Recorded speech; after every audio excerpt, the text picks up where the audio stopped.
Bonjour à tous. Heureux de vous retrouver pour cette quatrième émission Radio Charonne. Nous allons aborder la thématique du confinement et de l'après-confinement. En effet, beaucoup d'interrogations sur le sujet. En cette période, nous, les associations, avons besoin d'outils et de conseils pour pouvoir continuer nos projets associatifs. C'est pour cela qu'aujourd'hui, nous allons vous proposer différentes ressources qui pourraient être utiles dans votre quotidien. Afin de contribuer à la préparation du déconfinement, de participer à l'effort collectif, différents acteurs associatifs du nombre de trois sont avec nous. Mais avant, nous allons retrouver Aline qui va nous lire le texte, le témoignage de Daniel, une habitante du 20e arrondissement. Aline, à toi la parole. Donc oui, moi je vais vous lire le texte de Daniel, une habitante et aussi bénévole à l'association. Donc je commence. Nous faisons face, depuis plusieurs semaines, à la plus grande crise sanitaire mondiale que l'humanité n'ait jamais connue.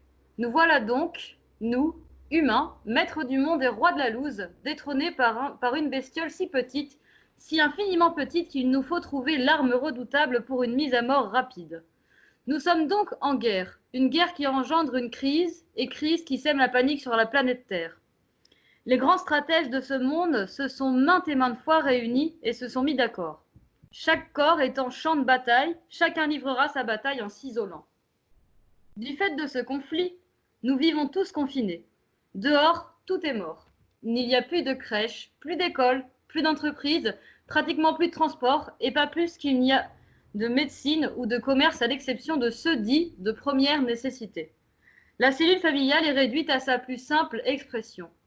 C'est dans une cage que les humains ont installé leur vie. Paradoxalement, les endroits les plus vivants, ceux du mouvement de l'empressement, sont justement là où l'on trouve la maladie et la mort.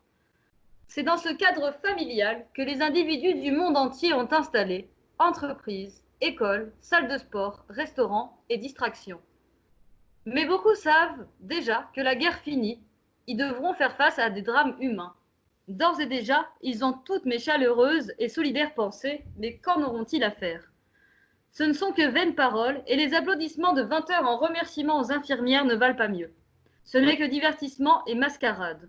On crie, on chante, on tape sur des casseroles, on siffle, on hurle, pour que le bruit arrive jusqu'à leurs oreilles, alors que dans leur commode, il y a des masques qui manquent cruellement à nos héros d'aujourd'hui qui seront pour certains les morts de demain.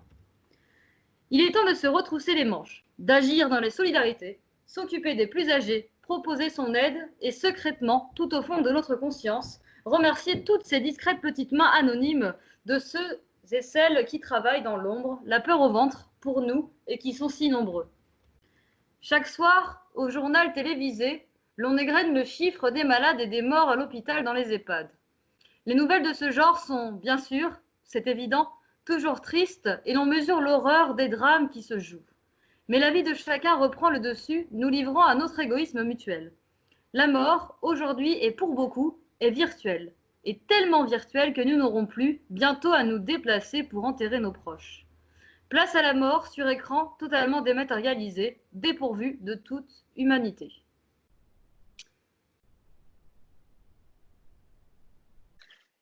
Merci Aline pour la présentation de ce très beau texte, hein. Merci à toi Daniel, hein, si tu nous écoutes.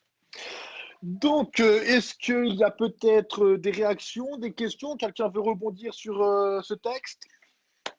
Oui, alors je voulais rappeler que Danielle est une bénévole à l'AEPCR, mais elle habite le 10e arrondissement et pas le 20e. D'accord? Voilà. Et quel est son rôle dans la structure?